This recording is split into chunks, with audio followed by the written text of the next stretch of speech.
So I'm here today with Lionel Zinsou, former Prime Minister of Benin, economist, historian, former investment banker as well as obviously an investor as you at the helm right now of France's largest private equity company. First of all, thank you so much for being with us today. It really was a pleasure listening to you and being a part of your talk. Good afternoon, but I'm grateful. I am pleased and honored to be with you, and I'm impressed by a student-led, perfect organization of the summit. That's very nice of you. It's very nice to hear such comments from such prominent speakers. Now, one thing that you didn't mention today in your speech, but that you have mentioned in the past is that you yourself are an Afro-optimist. Now, can you perhaps just give us an idea of what the concept of an Afro-optimist is, and why exactly do you consider yourself to be one? Yeah, I would say 20 years ago, when you were underlining the improvements, the progress in the African economies, it was not popular. So people being a bit depreciative, I mean, not very positive in newspapers. So journalists invented this concept, Afro-optimism, but suggesting that it was an illusion. Mm-hmm. Some people, despite the healthcare situation, despite the conflicts, despite corruption, despite migrations of populations that war has displaced or misery, were saying it's so absurd to be optimistic on this continent. It is a hopeless continent. So being Afro-optimistic was really a defect, was really something not understandable. So it was not said with sort of positive opening to what was the new situation in Africa.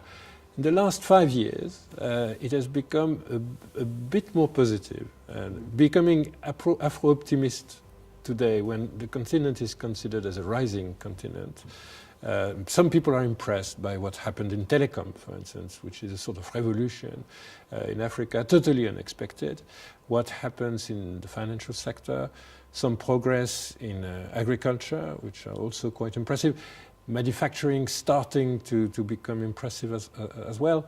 I would say in the last 5 years, because of the crisis in the largest, most advanced economies, and growing in Africa, it has become a bit more positive in terms of. But it has never been by me. I've never said I am Afro-optimist, because I consider that you have to consider all the assets and liabilities of growth. I mean, growth is there. It has no sense to challenge this idea. Growth is everywhere, and you have all the indicators converging. But growth is not able to perform everything, not able to reduce extreme poverty, not able to reduce inequalities, not able to help the youngsters to enter in the labor market. So it's not because growth is now in a totally different pattern compared to 20, 30 years ago, that growth is delivering a very happy Africa. No, it's more complex. We have a lot of other progress to accomplish.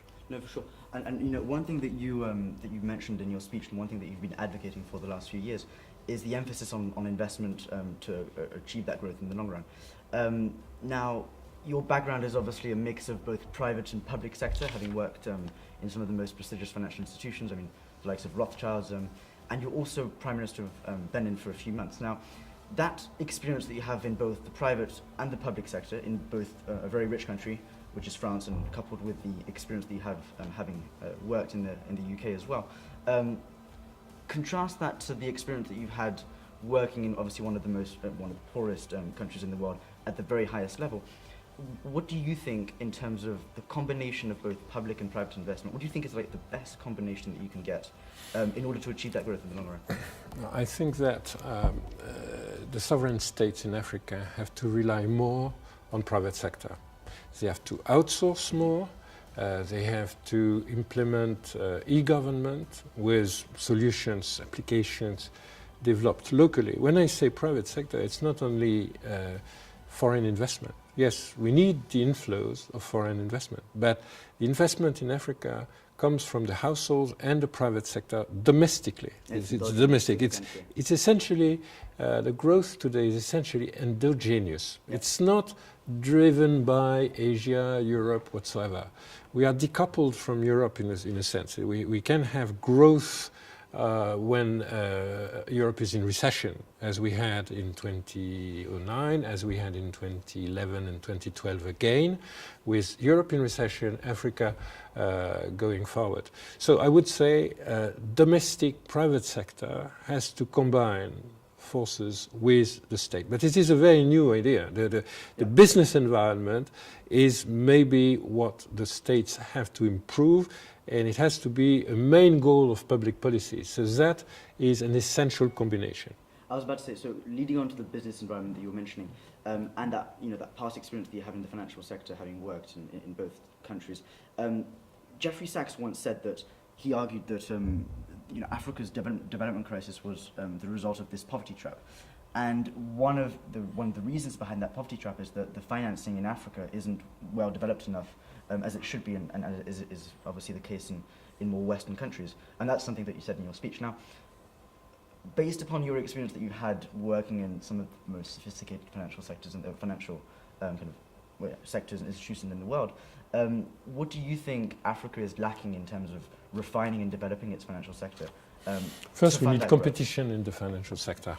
We have to introduce, and it is starting, competition. We used to have colonial banks in French-speaking Africa, French banks in a sort of colonial organization. I mean, this is over. Now we have competition. Now we have Pan-African banks, Nigerian, South African, Moroccan. We need it first in the financial system, not only innovation, but competition to generate innovation. And that competition has to originate domestically, right? Yeah, but this is progressing quickly. We need financial markets with some depth and breadth. We have that in South Africa, but now we have that also in Morocco, Tunisia, Egypt, Kenya, Nigeria. Not yet that much in French-speaking Africa, but growing fast, very fast now. So you need markets, because if you want to invest, you have to get the liquidity on the market and of your investment. If you enter in a project, you have to be able to exit with a capital gain. And this requires stock exchange markets. But that also we have. We have now a far more sophisticated insurance industry. But we need also customized financial institutions. We need microfinance institutions, and we have, yes, imported from Bangladesh and India, but with great success. We will be among the pioneers of large-scale crowdfunding, which is very important for debt and equity. We need instruments for the diaspora to be more productive. The remittances of diaspora is an essential part now of our financial systems. It's a complement of savings by African from the outside. But we need that to be the most productive possible, not only supporting consumption and basic needs, which is very important, but also supporting investment and generation of business, entrepreneurship. And this is starting again. So we are defining a financial system which will not be just replicating the European or the Asian system. Take the payments, for instance.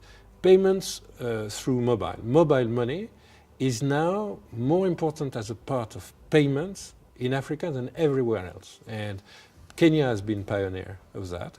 So you, with your mobile phone, you are able to make payments that you will not be able to perform in the UK at that scale. And tomorrow, you will start to have credit through that channel. You will start to have some structured financial product that you can access to through the new communication technologies.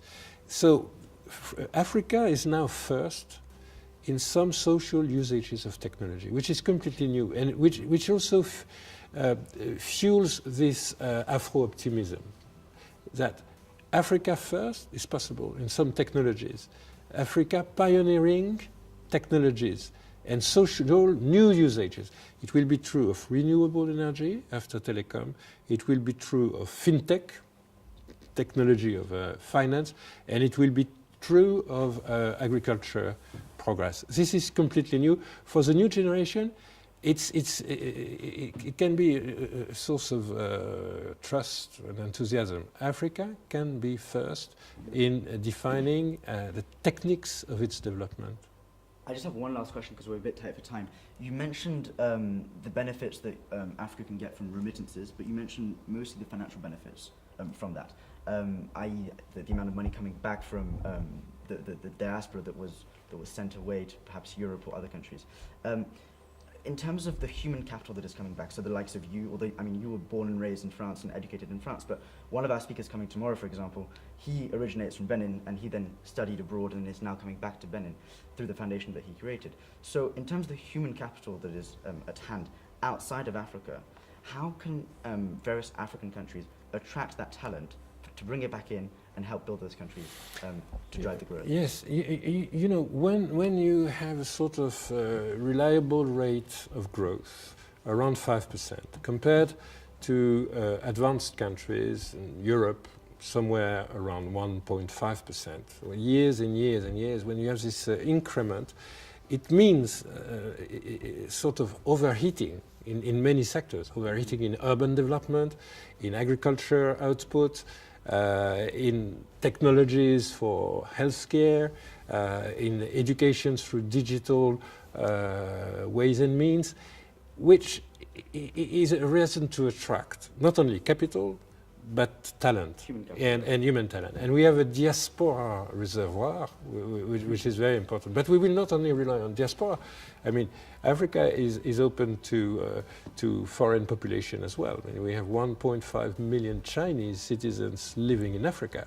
And the Japanese have recently said they want to be far more than the 3,500 that they are on the continent. I mean, we need a very broad talent pool. And we now educate through our university systems, we educate the population. So apart from inflows from outside, even African inflows from outside, we have also real improvement in the education system. Nothing like what has made the real success of Asia. But if you take the real reason, the key reason for the success of the Singapore, Hong Kong, whatever, Southeast Asian countries, education, a very high level of education, even higher than in Europe sometimes, has been the main reason. We have to progress towards this goal. We are not there yet, but we are far less in a poor situation in terms of domestic education than before. But it will be the one, not the one and only, but the very first reason for our growth to be sustainable. It will be sustained by our human resources. That's really good news. I'm just going to end on one last question, a yes or no question, or a very simple question. You're obviously the CEO of PAI Partners, France's largest private equity company. How much of your portfolio is invested in Africa? Technically, I'm the vice chairman, so I'm not the CEO yet. I used to be the CEO for 8 years.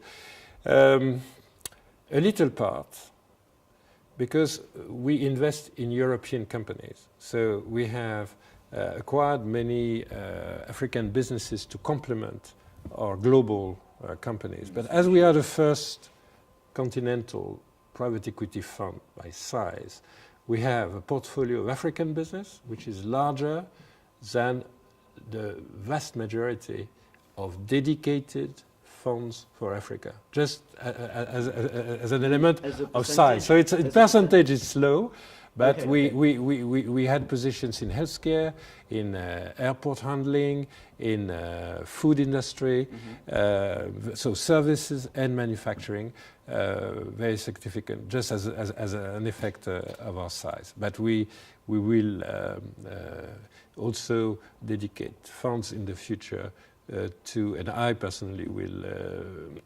undertake that, dedicated only to Africa. Okay, that was very interesting talk. Thank you so much for the speech that you gave just earlier. Thank you for the interview. Thank you for coming to Warwick, and perhaps we'll see Thank you. in the It future. was really my pleasure and honor. Thank you very much.